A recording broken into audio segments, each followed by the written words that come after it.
2 seasons ago, I harvested 22 tomatoes off 6 plants before the whole row gave up in August. Same soil, same seed packets, same sunny corner of the yard.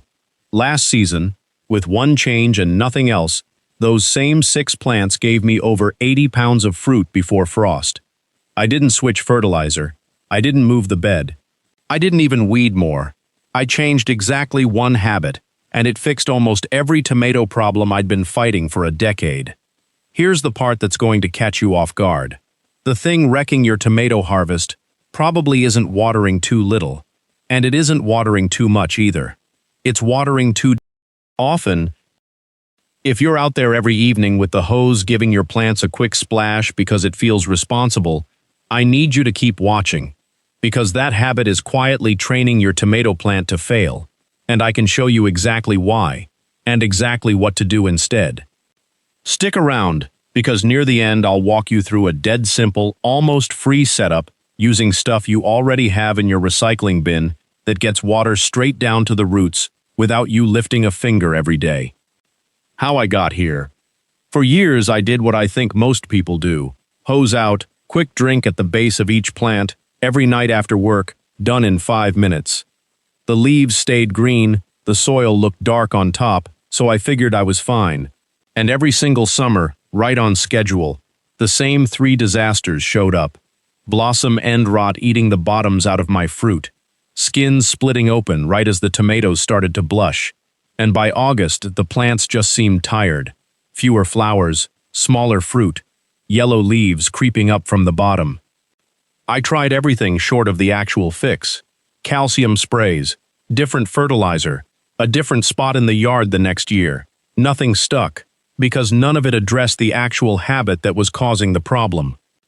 What finally changed my mind was reading through some extension office material on tomato root systems, and it reframed the whole plant for me.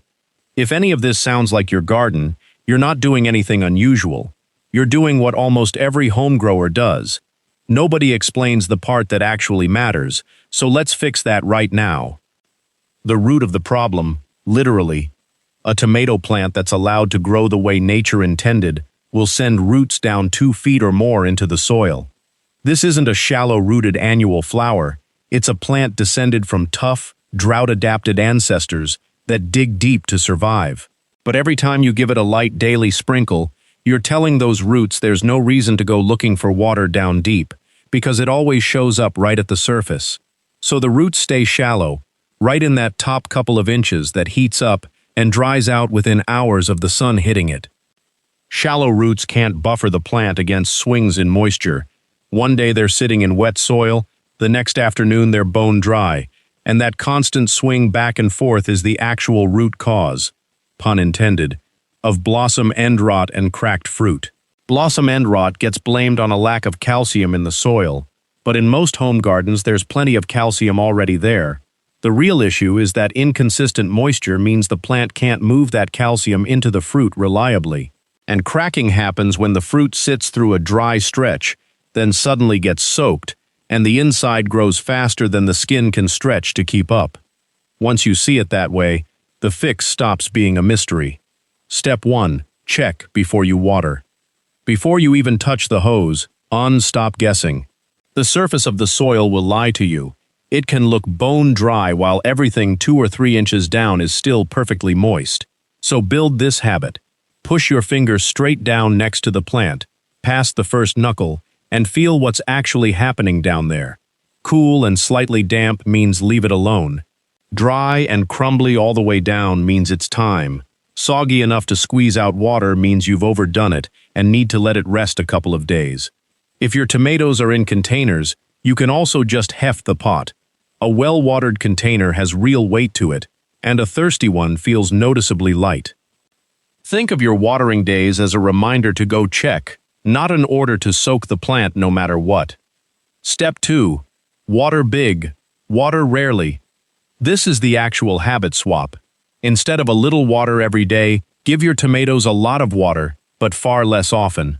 For a mature fruiting plant in the heat of summer, that means roughly 1.5 gallons to 2 gallons, delivered slowly at the base, every 4 to 5 days rather than every evening. Here's why the volume matters as much as the frequency. A slow, generous soak has time to travel down 12 or more inches into the soil profile, which is exactly where you want the roots reaching. When the top layer dries out a few days later, the roots have no choice but to keep growing downward to chase the moisture. And that's how you build a plant that can shrug off a heat wave instead of wilting the second it gets warm. Run the hose on a gentle trickle right at the soil line for a couple of minutes per plant, or better yet, use a soaker hose or drip line. Keep the water off the leaves entirely. Wet foliage is basically an open invitation to blight and leaf spot, two of the fastest ways to lose a tomato plant in the middle of summer. And water in the early morning when you can. It gives the soil time to soak everything in before the heat arrives, and any leaves that do get splashed will dry off quickly instead of staying damp all day. Step 3. Mulch like you mean it. If deep watering is the biggest shift, mulch is the multiplier. Once your plants are established and the soil has warmed up in spring, lay down 2 to 3 inches of straw, shredded leaves, or dried grass clippings over the whole root zone, keeping it a couple of inches back from the main stem so you're not inviting rot at the base. A good mulch layer can cut how fast the soil loses moisture to evaporation dramatically, and it keeps the root zone noticeably cooler on brutal summer days. I've grown identical plants side by side, mulched and bare, and the mulched ones needed watering half as often and still outproduced the bare ones by the end of the season. If you're gardening somewhere with a short, cool spring, hold off mulching until the soil itself has actually warmed up, or you'll just be insulating cold dirt and slowing everything down. Adjusting as the season moves. A young transplant with a small root system can't reach deep water yet, so early on, water more often, every 2 to 3 days, but still generously, around half a gallon per plant. As the plant matures and the roots stretch downward, you stretch the gap between waterings out to that 4 to 5 day rhythm. If you hit a serious heat wave, you might tighten that back up to every 2 or 3 days, but keep the volume the same. Don't fall back into daily sipping, because that undoes the entire strategy. And if it rains hard, skip your next watering and go back to the finger test before you touch the hose again. More tomato plants get hurt by watering right on top of a good rain than by an actual dry spell. As fruit starts ripening later in the season, a lot of experienced growers pull back slightly, giving just enough water to keep the plant from wilting and no more. Less water at that stage concentrates sugars and produces a richer tasting tomato. Just don't swing so far that you trigger the dry then soak cycle that causes cracking. Slow and steady wins here, not extremes in either direction. Reading the plant itself. Your tomato plant is honestly the best moisture gauge you have. Firm, upright, dark green leaves in the morning mean everything's fine. A little afternoon droop on a scorching day is completely normal. The plant is protecting itself and should bounce back by evening. What you actually want to watch for is wilting first thing in the morning, before the sun's even had a chance to stress the plant. That's a clear sign it went into the night thirsty and needs a deep soak. On the flip side, yellowing that starts on the lower, older leaves while the soil stays consistently wet is a sign you're overdoing it. Back off and let things dry out for a couple of days. The 4 habits that quietly sabotage most gardens. I see the same 4 patterns almost everywhere I look.